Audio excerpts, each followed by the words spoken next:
So there I was, 5 a.m. today, 4 hours of fruitless trying to come up with a third short episode to record today. And then it hit me. The brilliance of accepting that you can't do something.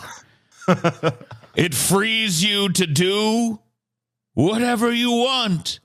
So tonight, take a trip through my insomnia-addled brain to the depths of Google and beyond in question mark, the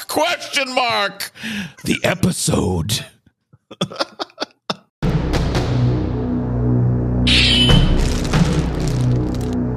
Die Prophet of Light.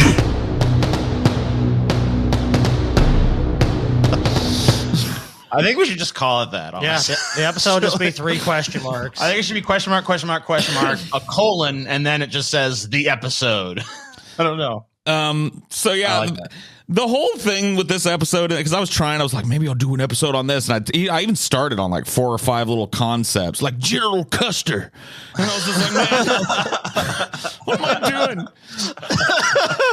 The Battle of Little Bighorn. Oh shit, I don't want to do this. It's like it's 5 a.m. I can't even process this shit, man. And so anyway, I just was like, fuck it, I need inspiration. I'm gonna go to Google, and I was like.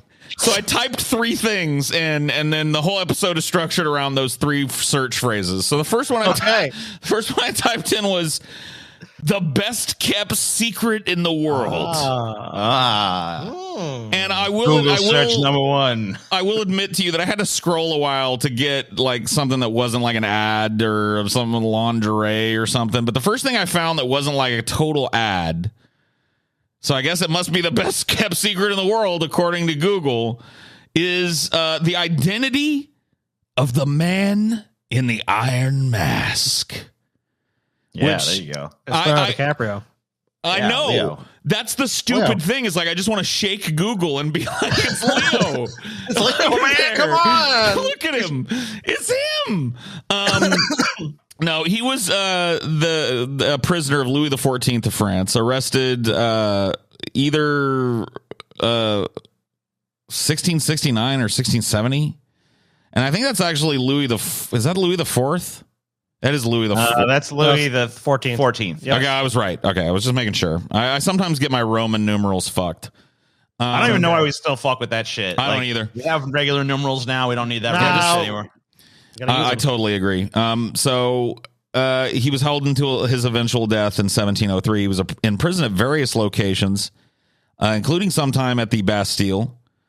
The identity of the man in the Iron Mask remains one of history's most enduring and best kept secrets, remaining in the custody of the same jailer for 34 years. The guy named D'Auvergne Saint Mars. Great lengths were taken to ensure the identity of the anonymous prisoner, known contemporaneously as Eustache d'Alger. So that was like the John Doe that they gave him, right? Nobody still knows, but a lot of people think they know who's up underneath the Iron Mask. But I want to slap them all and tell them it's Leonardo. It's him, man. It's Leo. They need to watch the movie. Look. I thought the movie actually had a pretty good conceit about why you couldn't see his face and shit. Dude, I'm serious. Like, it wasn't a bad. I mean, like the concept wasn't bad. Now the movie itself was not that great. But here's the thing, TJ. The idea was not bad. No, I mean, history is what, dude. We don't know what the fuck happened back then. So I choose to believe whatever this episode says, whatever people claim, it was Leonardo DiCaprio who was the man in the Iron Mask. That's all I'm saying. So the story gets a little fuzzy too, because I always thought he's like locked in this bitch. But then when I looked into it, it turns out that like they put it on him, and then they had 2 guards stand next to him at all times that were told, watch him 24/7, and if he takes that mask off, shoot him. So that doesn't jive with what I know about the man in the Iron Mask, dude. I always thought that he was locked into that bitch and he's never allowed to take it off, but it turns out that if he was sneaky enough or waited them guards passed out or he got them drunk or something, he could be like, whoo, which makes this whole story a whole lot, you know. I mean, yeah, takes a little bit away from it or whatever. I was kind of sad I did this search, to be honest with you. And I had to share that fucking sadness with all of you. Look at him. Yeah. There he is. See, I told you. It's him. right there. And it's the Four Musketeers. Yeah, John Malkovich, Jeremy Irons, some other dude, I don't know his name. Gerard Depardieu, and that other guy that was in And other dude. Usual Suspects. Yeah. Other dude was in it too, brah. That guy. Anyway, after the Man in the Iron Mask's death on November 19, 1703, all his belongings, all his furniture, all his clothing were immediately destroyed. They repaired the walls of his cell and anything made of metal so that anything that he like scratched onto the walls or whatever was gone. Like they just erased his existence, basically. They went to great lengths to preserve this dude's identity. And it seems to have worked. Voltaire contended that the prisoner was an illegitimate half-brother of King Louis XIV. Another theory dreamed up by Marcel Pagnol claimed that the prisoner was the twin of Louis XIV, born, which, by the way, is what the Man in the Iron Mask goes with. Born second and thus hidden to prevent a challenge to succession. And Hugh Williamson argued he was the true father of the consequently illegitimate Louis XIV. So that's the other way around. Some said he was a bastard of Louis XIV, and some said he was his dad. That just shows so pretty much everyone pretty much was like, this has to be some kind of relative of his. Otherwise, why would he do this? Yeah, right. I mean, you have to figure it's something super important because if you don't want anyone to know the identity, you have to. I mean, there has to be a reason beyond. Like he's just going to like an extreme extreme lengths to make sure no one can even see this dude's face. But then they can see this one. I just killed him. I guess that he didn't want to. I guess it was someone he didn't want to outright kill. Which kind of like all this stuff kind of points to like this is someone that on some level he's like cares about enough to not want to kill them, right? But is a problem for him that he needs to get rid of and solve. So. Yeah, I don't know. But I do think that that's a pretty well-kept secret. To this day, what they did to this man worked. Like the act of imprisoning him for the balance of his natural life, 34 years, and then when he was dead, literally burning everything that he owned in the prison cell and making sure that no message of his ever reached the outside world has effectively hidden his fucking, and probably will forever hide his fucking true identity. So I think it's a pretty well-kept secret. So I was pretty happy with that one. The other one I found was this one, Kyshtym. Like, there's a lot of people that like are all pro-nuke nowadays, which is weird. Because they're always like, man, you take a couple of incidents, Chernobyl and 3 Mile Island, you want to paint it like every reactor's about to melt down. And I'm like, what about Fukushima? Usually that's how it goes. What about Fukushima? Oh, yeah, that one too. You take these 3 incidents in the long and storied history of nuclear, and then you find another. Look, my problem is that they're always like, well, we solved all the problems since then, though. Yeah. We already done it. Like, wait, you mean to tell me you think just because we made mistakes in the past, we're going to continue to make them in the future? It's like, yes. Absolutely. Because I have the commensurate you have a lot more amount faith in humanity than I do. Yeah, I have the commensurate amount of faith in humanity that it deserves and earns as a barely out of the jungle hairless ape that just isn't even fully like walking upright yet. Like we're still not fully adapted to that. So let's not pretend we're not going to fuck anything up you put in front of us if given the opportunity. Here's another example of one. 30 years before the atomic reactor of Chernobyl exploded, resulting in one of the most devastating atomic disasters ever. There was another one that may have been equally as devastating because we don't have numbers on it and shit. That was hidden for 30 years, of course. Residents of whatever, man, fucking Russia. get like a, I don't even know, Chelyabinsk district in the southern Urals noticed an irregular pale blue violet hue in the sky in the night of September 29th, 1957. The regional press speculated about like, oh, look, it's the fucking northern lights. It's the aurora.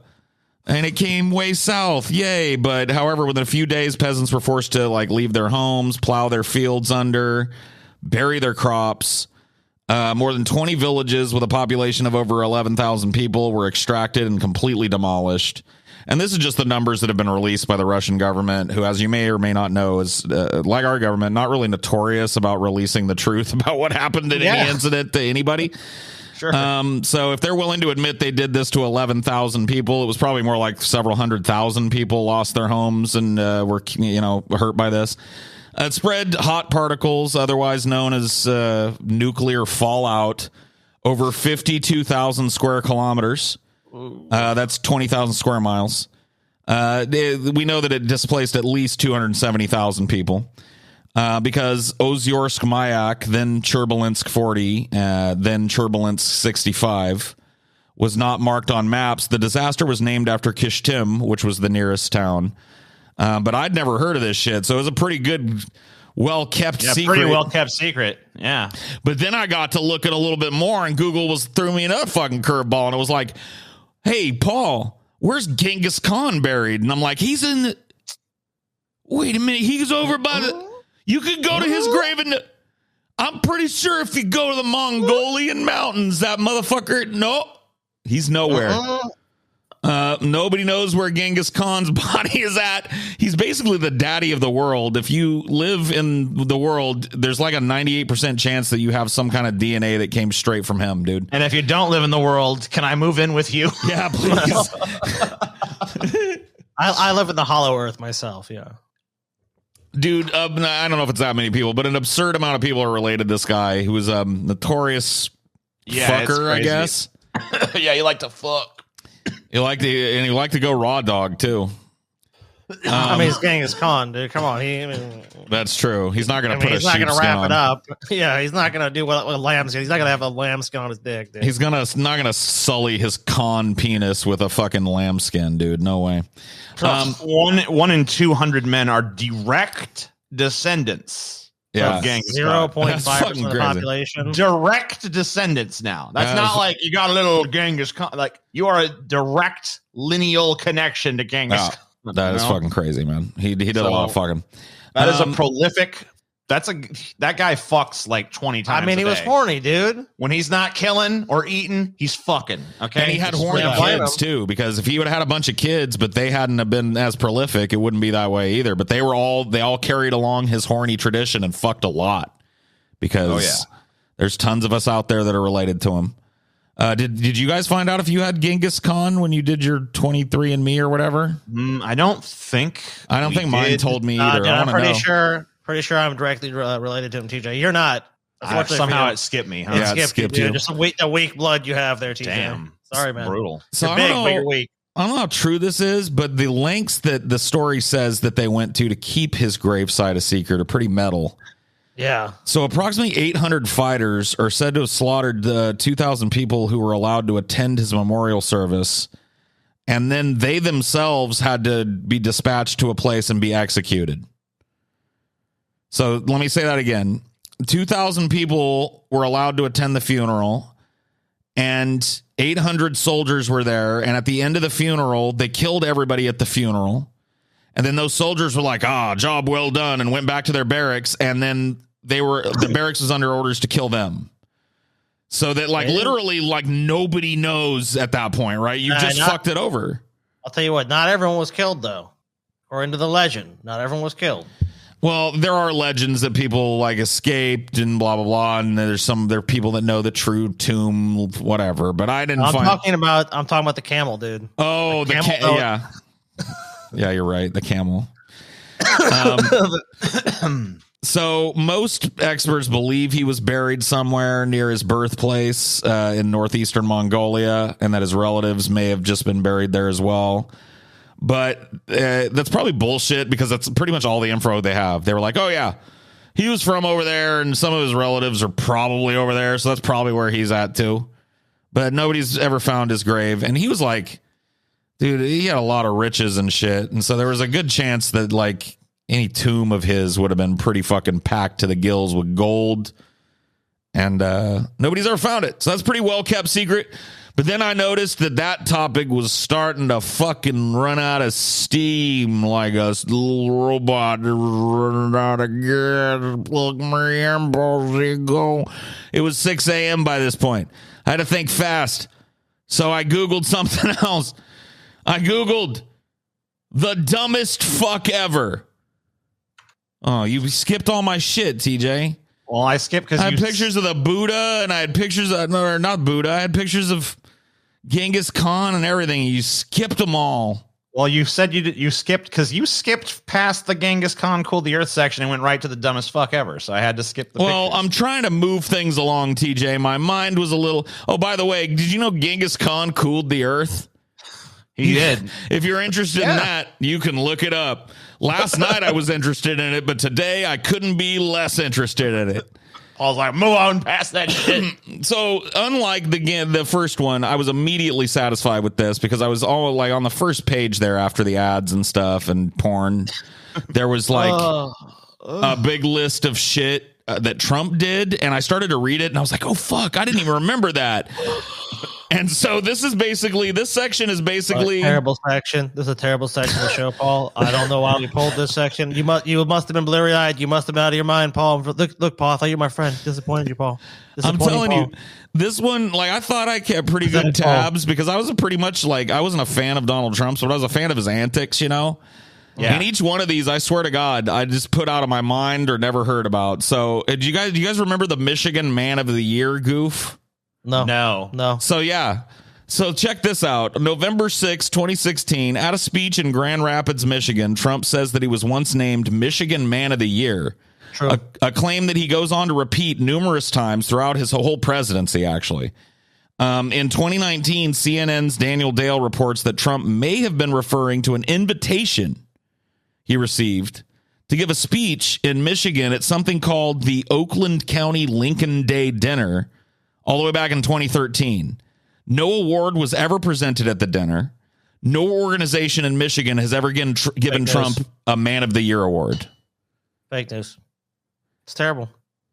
Think about like Trump was president, Paul. Are you trying to tell me he was not given this award? Michigan Man of the Year. He was given Michigan Man of the Year. This episode was a lie. You think there would be a single newspaper article or something announcing Michigan's Man of the Year or something? There's nothing. It was destroyed by the fake news media. They destroyed it. So I don't know what happened there, but that one breezed right by me. I didn't remember that. I'm glad you guys didn't either. Look at his mask. So do you guys remember the early ass voter fraud claims that he made, particularly the former professional golfer Bernhard Langer voter fraud claim? Do you guys remember this one at all? No. Dude. Trump even talked about voter fraud and all this stuff in the 2016. He tested it out then because he was like, obviously they thought he might not win. He was like, look, if I don't win, it's rigged. You know, like okay, satire or whatever. That's what Trump said. Whatever, YouTube, don't accuse me of that. Well, but yeah, so they tested that even before the 2020 shit. Yes, he did. This one, I didn't hear about it, and this one's even more mind blowing than the Michigan Man of the Year. You ready for this? Mm-hmm. Yeah. During a meeting with lawmakers, the newly inaugurated president says that German professional golfer Bernhard Langer was prevented from voting in 2016 because there was a long line of suspicious Latin American people ahead of him in the voting line. Wow, yeah. And this was repeated, from people in his campaign. And this meme escaped. I looked into it. I didn't see it, but apparently this was something that people ran with at the time. Follow-up reporting on this revealed that Langer is not an American citizen, did not attempt to vote in the election at all. According to Langer, he heard a similar story from a friend and related to someone who then told it to a person with ties to the White House, which probably means that Trump heard this obviously false anecdote fifth hand. He's like, yeah, this golfer tried to vote and then it didn't. So like this guy, wow.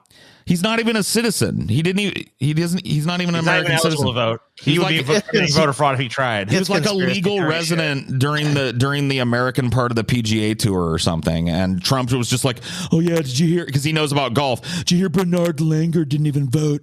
Because there's a bunch of Mexicans down there that menaced him. And he's like, I'm a fucking German. I can't even vote. I don't know what he's talking about. But yeah, this is him. He got caught up in a Trump He was lie. trying to vote, guys. Look, this guy was trying to vote, trying to exercise his democratically, responsibility. Like the leader of your country. He couldn't even do it because some shady South American characters showed up. Probably Colombians. Probably doing cocaine. So do you remember Trump praising Frederick Douglass for doing a better job at getting recognized lately? No. So February 1st, 2017, at Remarks celebrating Black History Month, Trump ad-libbed that Frederick Douglass is an example of somebody who's done an amazing job and is getting recognized more and more, I notice. The remark, the remark and its present tense phrasing regarding the figure who died in 1895 has never been explained by anybody.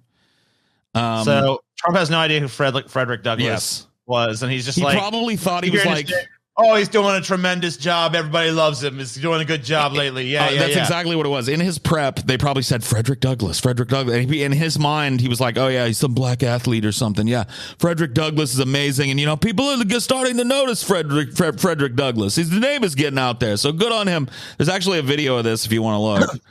I certainly do. Fact check me on it. Here you go. Museum in the National Mall where people can learn about Reverend King, so many other things. Frederick Douglass is an example of somebody who's done an amazing job and is being recognized more and more, I notice.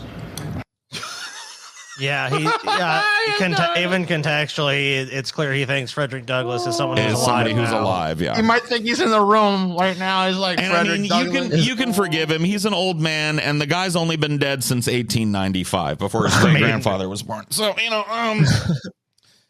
whatever. Water under the bridge. Not like he's one of the really important American historical figures. Not at all. Not like we're talking about like Thomas Jefferson or some other white guy. Right.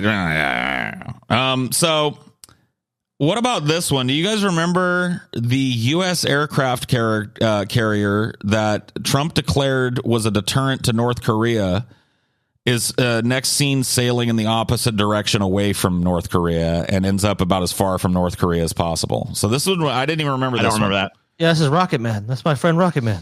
So this was during the early tense days when Trump was being very bellicose towards an extraordinarily over-the-top fat Kim Jong-un. I haven't seen him in a while, and that neck roll is something else again, man. It's a dainty hand, too. I'm a big fat man, and I'm telling you, man, when I'm taken aback by the general rotundity of just somebody's head. Look at that nice, soft, feminine handshake. When you make Trump look like svelte and thin, you fat, dude. He really does. He makes Trump look fucking fit. That neck roll, bro. Yeah, oh man, it's horrible. So April 12th, 2017, Fox Business broadcasts a recorded interview in which Trump tells the network's Maria Bartiromo that the U.S. is sending an armada toward North Korea. A claim which the administration builds a narrative about its tough, no-nonsense stance towards Kim Jong-un's country around. On April 13th, NBC News, so this is 1 day later, reports that the U.S. is prepared for a preemptive strike on the isolated dictatorship. 2 days later, however, somebody at the Navy just was like, post a picture of the aircraft carrier in question that everybody thought was sailing towards North Korea to unleash hell and fire and fury on it. Somebody in the Navy posted a picture of the aircraft carrier and all the associated ships that were supposed to make up this armada heading south through the Sunda Strait, 3,500 miles away from North Korea. Defense News reports that the ships, which never got anywhere near North Korea, were taking part in scheduled exercises with Australian forces in the Indian Ocean. So this ended up being kind of a big blunder that I didn't even fucking remember. Like, apparently he had his whole, he sent his people out there to go like, tell him that armada's on the way. Somebody probably just told him like, okay, we'll send the ships, Mr. President, wink, wink. You know what I mean? I think basically political theater, dude. Here's what I think happened. I think Trump pays 20% attention to shit at best. Mm-hmm. And someone told him about the armada was sending out, and then Trump was like, "We'll use that against North Korea." It's a huge armada. Oh yeah, we definitely could. I mean, we could do a strike of this way and blah blah blah, and start getting into details and stuff. And Trump's just like, "Okay, we're doing that. I see." Yeah, in his armada is going to be there. Rocket Man, we have an armada coming for you. Be afraid. Be very afraid. I love that no one in the country bothered to even correct Trump and be like, "Mr. President, no." How can you correct Trump, dude? I mean, you have to get him to listen to you for more than a fucking second. He's like, it's like kind of to me, it's like if TJ was president. Like, unless you're mentioning his name or there's a nice shiny picture, like you ain't getting through. TJ, hey, what? What do you say about TJ? What do you say about TJ? Wait a minute. Okay, not talking about me. I don't care. We're sending an armada to North Korea. I got you. Good. Nobody wanted to risk it, dude. Nobody wanted to risk telling Trump he was wrong because they saw what happened to people that told Trump he was wrong. How many people did he fire in the first year of his administration? Come on, dude. Dude, he switched his whole cabinet like 3 times in one fucking presidential cycle, dude. That's crazy. Fake phone call from the Boy Scouts. You guys remember this one? I feel like I kind of remember something about this. So I did remember that he gave this really weird speech to the Boy Scouts, but I didn't remember how he bragged about it afterwards, which is pretty funny. This kid, by the way, looks like he's going to grow up to be a serial killer. I don't know if it's just the angle. He's just like, he's definitely like going to go home and shoot somebody. He's taking it more seriously. Like everyone else here is just like, all right, whatever. Yeah, either that or he's a really young looking Russian spy or something that's actually there to collect info. Yeah, I don't trust no. I have Taylor Viato or whatever the fuck his name is. Total loyalty, Vladimir Putin. DJ. It's not good. It's bad stuff's happening. So, August 2nd, 2017, Trump tells the Wall Street Journal that a discursive partisan speech he gave to a crowd of Boy Scouts at the organization's National Jamboree was, according to a call he received afterward from, quote, the head of the Boy Scouts, quote, the greatest speech that was ever made to them. The Boy Scouts immediately responded with a statement, we are unaware of any such call taking place. That's fake news. Look, the Boy Scouts called. It says the greatest speech of all time. It says a tremendous speech. It says perhaps the greatest speech they ever heard. They say, look, the Gettysburg Address, good speech, but the speech you made, President Trump, it beats Lincoln. And I said, I'm very modest. Lincoln probably beat me, but only maybe. So, you're Boy Scouts, but you know life. Yeah, so this is the weird, a little truncated. We don't have to watch the whole thing, but this is just a reminder. The part was like, you know life, and this guy over here is just like, ugh. He's like, what are you fucking okay. doing? Life, you know life.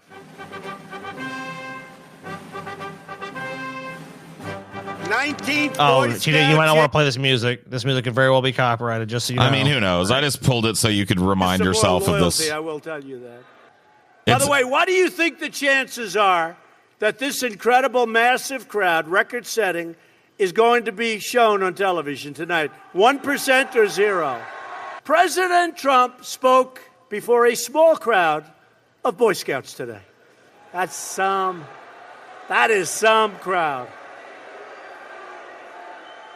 Fake media, fake news. Like, what a weird time to be just like pulling your same like self-congratulatory line. I'm just like self-aggrandizing bullshit up here, you know. So, anyways, that speech was the greatest speech that was ever given to the Boy Scouts in the history of the organization. You know, really fucking inspired every boy. Changed some young lives out there. Absolutely. You know? So at this point, I was really running out of steam, guys. 7:00 in the morning was right around the corner, and I knew that I didn't have much left in the tank. The only thing I could think of, bleary-eyed and sleepless, was the craziest shit on earth. Yeah. And I typed it in. So I typed in the craziest shit on earth, and this is actually pretty fucking crazy. You guys know what this spot here on earth is called? I do. Well, I don't know. I see what it's called, but I know what it is. Yeah. So it's called I'll let you tell the people. It's called Point Nemo. And this is the most remote place on the planet. It's the farthest place from any land or any people on Earth. It's officially known as the Oceanic Point of Inaccessibility. It's located at the center of a triangle made by Ducie Island, Motu Nui, which is part of the Easter Island chain, and Mar Island near Antarctica. It's so far from land. This blew my fucking mind. And maybe, well, I guess we'll see because it's a little later in the day now, but it's 7:30 this morning with no sleep yet. And still, by the way, operating on 1 hour, by the way. We'll see if this still blows my mind. It's so far from land that the closest humans to Point Nemo are usually astronauts. Yeah. Whoa. That's cool. The International Space Station orbits the Earth from a distance of about 258 miles, and the closest inhabited spot to Point Nemo is more than 1,670 miles away from it. So this is where I'm building my sea base for sure. Or at least that's where I was going to build my sea base. But we'll get to that in a second. Not even the man who discovered this point, and I guess he didn't even really discover it. The guy who theorized and did the math to figure out what this point was ever went to it. He's never visited it. So in 1992, survey engineer, whatever, Hirovje Lucatella located the point of the ocean that was farthest away from any land using a computer program that calculated the coordinates that were greatest distance from these three equidistant land coordinates or whatever the fuck. And so the computer figured it out for him, and he found this point. So as for non-human inhabitants, there aren't very many of those around Port Nemo either, making it an even more eerie kind of place. The coordinates are actually located within the South Pacific Gyre, which is an enormous, like, rotating current that keeps a bunch of water in the middle of it stagnant. So it prevents the water from being nutrient rich like it is in a normal current flowing ocean. And so not a lot of life is there. So it's actually like desolate, not just from other humans, but other life. Now, if you go down deep, you find a lot of crabs. That's where fucking Cthulhu lives, dude. Right. Cthulhu You're probably awakens. right. That is probably Cthulhu really finally rises up from fucking Raleigh deep. Dude, let's go to from Point Nemo. Yeah, let's dude. go to Point Nemo and awaken Cthulhu. Let's do it. But just like every place on the earth, I forgot that humans exist. And it turns out that we've wiped our ass even with Port Nemo because it has another name, the Space Trash Dump. Damn it. Yep. So if you're looking to dispose of some trash from space, of which there's a remarkable amount, where do you do it? Well, you might think a normal landfill would be an economic place to simply just open a field to just whatever. I don't even know what I wrote. Turns out that actually getting the space trash to those locations would be quite hard, obviously. So you just got to like send it flaming into the atmosphere. And so all of the countries in the world that have a space program and their infinite wisdom have figured out the same thing, you know, that like this point is the furthest away from anybody. So let's just junk it up. And so if you actually did go to Point Nemo, more than likely you'd see a bunch of like weird trash and foam just floating around in it. Because space trash. Anytime something falls out of space, countries maneuver it to land here to minimize the. All right, Point Nemo tour, guys. We're going to set up the first one ever. It's going to be super expensive to go on, but it's going to be crazy. Dude, we will kill each other on that. We would literally we wouldn't even get to Point Nemo, let alone back, before one of us murdered at least one of the other ones. We would go stir crazy. All various space agencies have to do to utilize the space cemetery is essentially plan to crash land something in the spot. Most satellites and other space trash just burn up in the atmosphere, but the big stuff and some chunks and some materials got to go somewhere. And the answer to where do those things end up is if they have to come back to Earth, oftentimes is Point Nemo. So there's actually been a couple of space stations that have crashed into Point Nemo. Yeah. I didn't even remember that there were actually multiple space stations that have crashed, but there are. Probably the largest object ever disposed of at once at the space cemetery at Point Nemo, which is what they call it to dress up the space trash heap that is Point Nemo.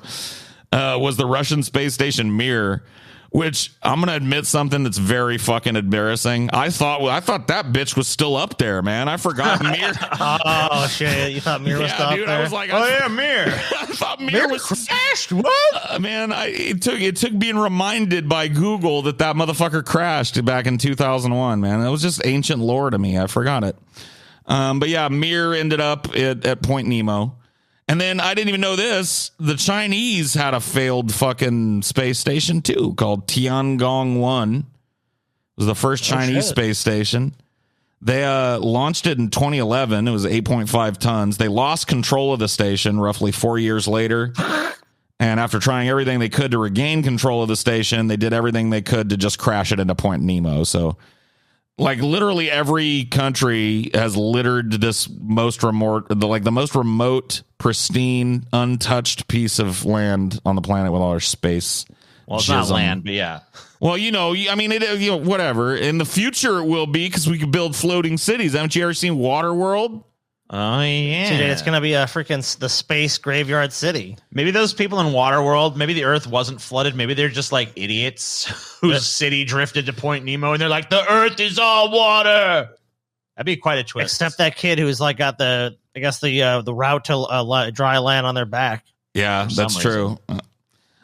So anyway, that was what happened to me in the wee hours of this morning. I hope you enjoyed the journey. If you want another question mark, you'll have to wait because I'm not depriving myself of sleep on purpose for you bastards. But I'll do another one anyway at some point, even if you hated it. I'll see you next time. Bye. Deep fat fried. Deep fat fried.